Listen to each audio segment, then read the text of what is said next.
July 18, 1989. 10:15 a.m. West Hollywood, California, a young actress opens the door of her apartment. She's expecting a script delivery. She's excited. She just landed a role in The Godfather Part 3. Francis Ford Coppola himself chose her. Her career is about to explode. Instead of a delivery person, there's a man standing there. Early 20s. Awkward. Holding flowers, she recognizes him. He's been here before. Yesterday. She told him politely but firmly, "Please don't come back." He came back. The man's name is Robert John Bardo. He's 19 years old. He's traveled from Arizona. He's been obsessed with her for 3 years. He's written her dozens of letters. He thinks they have a connection. He thinks she belongs to him. Her name is Rebecca Schaeffer. She's 21 years old. She stars in a hit sitcom called My Sister Sam. She's talented, beautiful, and on the verge of stardom. She doesn't know it yet, but she has about 30 seconds left to live, when Rebecca tells Robert to leave again, firmly this time. Something in him snaps. He pulls out a gun. A .357 Magnum revolver. He bought it 3 days ago at a gun shop in Arizona. No background check. No waiting period. Cash transaction. He shoots her once. Point blank. In the chest, Rebecca falls backward into her apartment. Robert runs. A neighbor hears the gunshot. Calls 911. Paramedics arrive within minutes. Rebecca Schaeffer is pronounced dead at the hospital at 10:45 a.m. She was 21 years old. She had her whole life ahead of her, and the man who killed her. He'd gotten her address from the Department of Motor Vehicles. For $4. A simple request. Public records. This murder would change everything. Stalking laws. Privacy laws. How Hollywood protects its stars. How we think about obsessive fans, but it would also reveal something darker about our culture. How we create celebrities. How we consume them. How we turn tragedy into entertainment. This is the story of Rebecca Schaeffer. The obsessed fan who killed her. And the media circus that turned her death into a spectacle. It's 1989. Before the internet. Before social media. Before everyone had a camera in their pocket, but the obsession. The parasocial relationships. The media exploitation, all the same. Just different tools. Welcome to Case Unknown, where we investigate the crimes that changed nations, the cases that exposed hidden evils, and the stories that demand to be told. I'm your guide through the darkest chapters of true crime. In our last episode, we saw how social media platforms failed Bianca Devins. How algorithms recommended murder photos. How the internet solved a case in real time but couldn't stop the viral spread of violence. Today, we go back in time. To 1989. Before Instagram. Before Twitter. Before the internet changed everything, but the story is eerily familiar. An obsessed fan. A young woman killed for existing in the public eye. Media exploitation. And a system that failed to protect her. This is the Rebecca Schaeffer case. The murder that created America's first anti-stalking laws. And the case that proves obsession isn't new, technology just amplifies what was always there. Before we continue, this episode discusses stalking, obsession, and murder. We'll also examine media exploitation of tragedy. While we'll focus on the investigation and systemic failures, the subject matter involves violence against a young woman. Resources for stalking victims are in the description. This episode is dedicated to the memory of Rebecca Schaeffer, November 6, 1967 to July 18, 1989. Rest in peace. To understand this case, you need to know who Rebecca Schaeffer was. She was born November 6, 1967, in Eugene, Oregon. Her family later moved to Portland. She was the youngest of 3 children in a middle-class Jewish family. By all accounts, Rebecca was driven and talented from a young age. She loved performing. Acting. Being on stage, at 16, she was discovered by a modeling scout in Portland. She was tall, 5'7", beautiful, photogenic.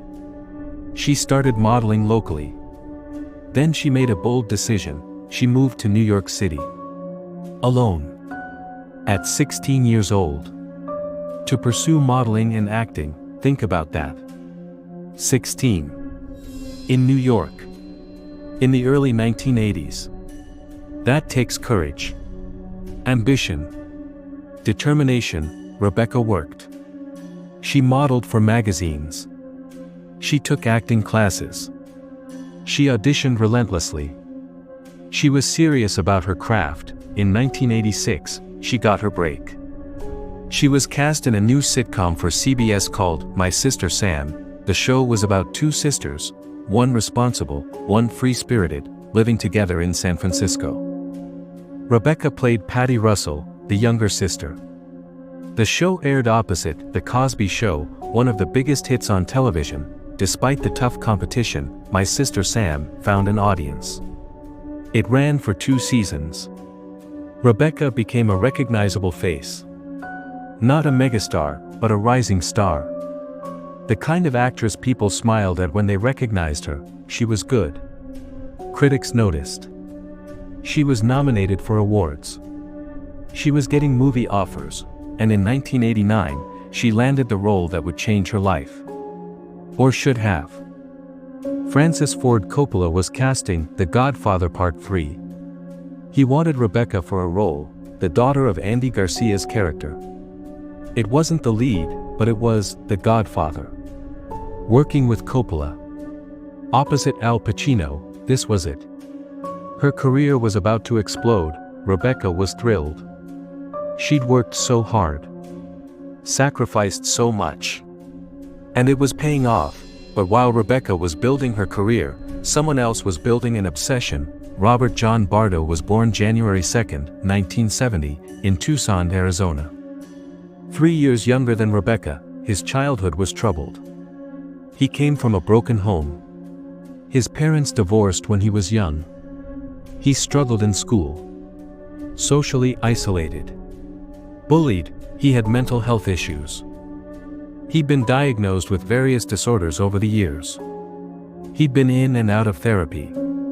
He'd been institutionalized briefly as a teenager, but in 1986, when he was 16 years old, Robert saw something on TV that changed his life. He saw Rebecca Schaeffer on My Sister Sam, and he became obsessed, not in a normal fan way. In a consuming, all-encompassing, delusional way, he watched every episode. Recorded them. Watched them over and over. He started writing letters to her. Fan mail sent to the studio. At first, the letters were typical. I love your show. You're so talented. You're beautiful. Rebecca, like many actors, had assistants who handled fan mail. Sometimes they'd send back a generic signed photo. A thank you card. Standard industry practice. Robert received one of these replies. A photo of Rebecca. Signed. To Robert, thanks for watching. Rebecca Schaeffer, it was a form letter. A mass-produced response. Every fan got one, but to Robert, it was personal. She'd written to him.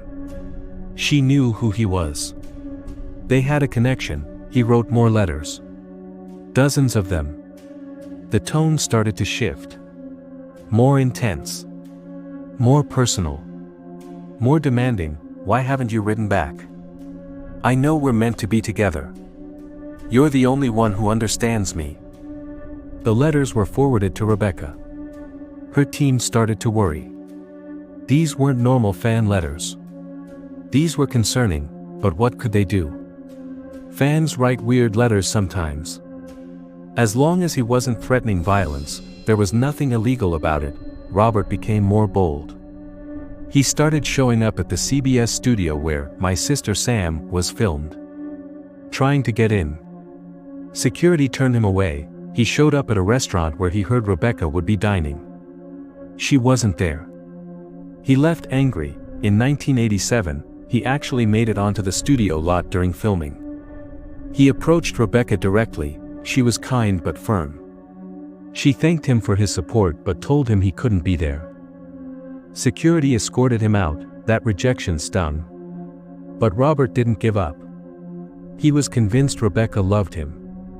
She just didn't realize it yet. Then, in 1989, something triggered him. Something that turned obsession into murderous rage. Rebecca appeared in a movie called Scenes from the Class Struggle in Beverly Hills. It was a dark comedy. Very adult. In one scene, Rebecca's character is in bed with a man. It's a brief scene. Mild by movie standards. But to Robert, it was a betrayal, his pure, innocent Rebecca. In bed with another man. On screen. For everyone to see, in his delusional mind, Rebecca had been corrupted. Tainted. She'd sold out. She wasn't the woman he thought she was. And if he couldn't have the real Rebecca, the one he'd imagined, then no one could. Robert made a decision. He was going to go to Los Angeles. He was going to confront Rebecca, and if she rejected him again, he was going to kill her. In July 1989, Robert Bardo began his preparations. First, he needed a gun.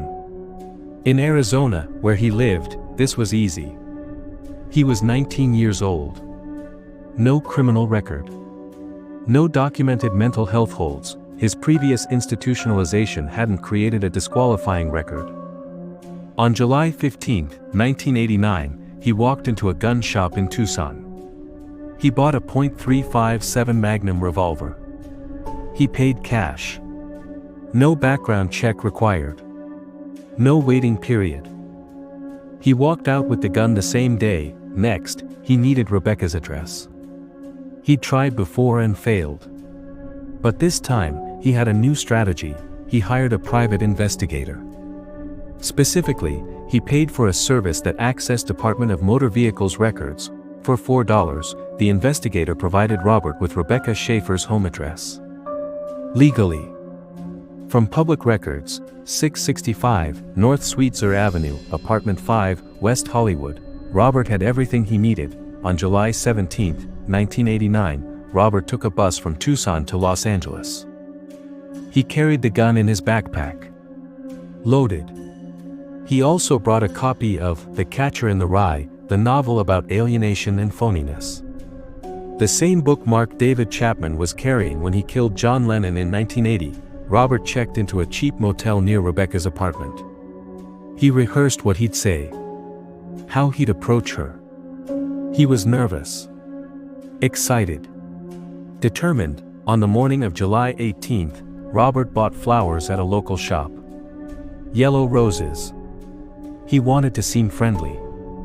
Non-threatening, he walked to Rebecca's apartment building. Buzzed her apartment. No answer. She wasn't home. He waited. Walked around. Came back. Tried again. Around 10 a.m., he buzzed again. This time, Rebecca answered. She'd just gotten home from an early morning run. Who is it? She asked through the intercom. I'm a fan. I have flowers for you, Robert said. Rebecca was used to fans. Usually, they were harmless. She buzzed him up. When she opened the door, she was wearing jeans and a tank top. Casual.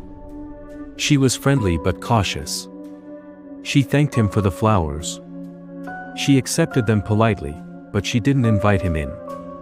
And when Robert started talking, rambling about how much he loved her, how they were meant to be together, she recognized him. This was the guy from the studio. The one security had removed. The one who'd written all those letters. Rebecca's demeanor changed. She became firm. You need to leave. Please don't come back here. Robert left. But he was angry. Humiliated. She'd rejected him again. Dismissed him. Like he was nothing, he went back to his motel. He paced. He thought about leaving. Going home. Forgetting about her, but the anger built. The sense of betrayal. She'd ruined his fantasy. She wasn't who he thought she was. He made a decision. He was going back. And this time, he was bringing the gun. Around 10:15 a.m., Robert returned to Rebecca's apartment. He didn't bring flowers this time. Just the gun. Hidden in his waistband, he buzzed again. Rebecca answered, annoyed. "I told you not to come back, I just want to talk," Robert said. Rebecca, perhaps thinking she could reason with him one more time, buzzed him up. She opened the door. Robert was standing there. No flowers. No smile. Just cold determination. "I told you not to," Rebecca started. Robert pulled out the gun. Aimed at her chest. Fired once, the bullet struck Rebecca's heart. She fell backward into her apartment. Robert turned and ran. Down the stairs. Out of the building. He walked quickly but didn't run. He didn't want to attract attention. Rebecca's neighbor, a music producer named Tom, heard the gunshot. He ran to her apartment. Found her on the floor. Bleeding. Conscious but fading, he called 911. "There's been a shooting. Young woman. Gunshot to the chest. She's dying. Please hurry." Paramedics arrived within minutes. They worked frantically. But the damage was catastrophic. The bullet had torn through her heart. Rebecca Schaeffer was pronounced dead at Cedars-Sinai Medical Center at 10:45 a.m. She was 21 years old. She'd been alive for 30 minutes after answering her door. Within hours, police had a description. Witnesses had seen a young man with dark hair leaving the building quickly after the gunshot. Tom, the neighbor who called 911, had seen Robert at the door briefly. He gave police a description. Security footage from the building lobby showed a young man entering and leaving twice that morning. But who was he? Detectives started piecing it together. They interviewed Rebecca's friends, family, and colleagues. Anyone who might know of someone obsessed with her. Her team mentioned the letters. The studio incidents. A stalker named Robert. Last name unknown. Meanwhile, Robert Bardo was on a bus back to Tucson. He was shaking. Panicking. Realizing what he'd done. He'd killed her. He'd actually killed her. It was real. When he arrived in Tucson, he didn't go home. He wandered the streets. Dazed. Confused. He didn't know what to do. On July 19th, one day after the murder, Robert was walking along Interstate 10 near Tucson. Traffic was heavy. He was walking erratically. Stumbling into the road, a police officer saw him. Thought he might be suicidal. Pulled over to check on him. "Are you okay? Do you need help?" the officer asked. Robert was incoherent. Rambling. The officer asked for ID. Robert had none. But he started talking. About Los Angeles. About an actress. About how he'd done something terrible. "What did you do?" the officer asked. "I killed someone. An actress. Rebecca Schaeffer," Robert said. The officer didn't know the name. The murder in LA hadn't made national news yet. It had only been a day, but the officer took Robert to the station. Called LA police. Ran his name, and that's when everything clicked. Los Angeles detectives have been working the case around the clock. When they got the call from Tucson, "We have a Robert Bardo who says he killed an actress named Rebecca Schaeffer," they knew they had their man. Robert was arrested. Extradited to California. Charged with first-degree murder. During interrogation, Robert confessed everything. The obsession. The letters. The gun. The address from the DMV. All of it. He seemed almost relieved. Like he wanted to tell his story. Like he wanted people to understand, but investigators were horrified by one detail in particular, the DMV address. Robert had obtained Rebecca's home address, the exact location where he murdered her, from public records. For $4, anyone could do this. Any stalker. Any obsessive fan. For $4 and a simple request, you could get the home address of any celebrity in California. This had to change. Robert John Bardo's trial began in October 1991. More than 2 years after Rebecca's murder. The prosecution's case was straightforward. Premeditated murder. Robert had planned this. Bought a gun. Obtained her address. Traveled to LA specifically to confront and kill her. The defense argued mental illness. Robert was schizophrenic. Delusional. He didn't understand what he was doing. Not guilty by reason of insanity, psychiatrists testified for both sides. The defense's experts said Robert was severely mentally ill. Incapable of forming intent. He needed treatment, not prison. The prosecution's experts said Robert knew exactly what he was doing. He planned methodically. He understood consequences. He was mentally ill, yes, but not legally insane. The trial became a media sensation. Court TV covered it gavel to gavel. Newspapers ran daily updates. Tabloids ran photos of Rebecca, glamorous headshots next to crime scene details. The media coverage was troubling. Rebecca's life was reduced to sound bites. Sitcom star. Rising actress. Beautiful young victim, but the coverage focused more on Robert. His obsession. His delusions. His letters. The letters were read in court. Intimate, rambling, disturbing letters. And the media published them. Verbatim. Some outlets ran photos of Robert holding the "My Sister Sam" photos he'd kept. His shrine to Rebecca. It was exploitative. Sensational. Turning tragedy into entertainment, and the coverage revealed something else. Rebecca wasn't the first. And she wouldn't be the last. Other actresses testified about their own stalkers.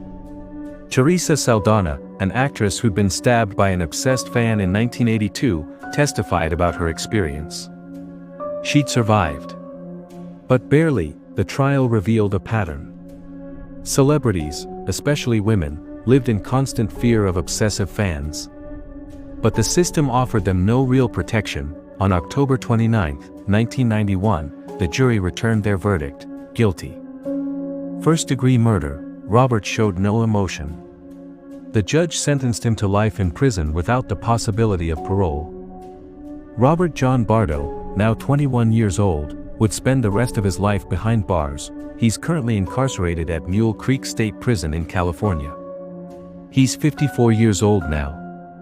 He's been in prison for over 33 years. In interviews, he's expressed remorse. He said he was mentally ill. That he didn't fully understand what he was doing, but he also said something chilling in one interview: "I wanted to be famous. And killing Rebecca made me famous." He got what he wanted. Infamy. His name in the news.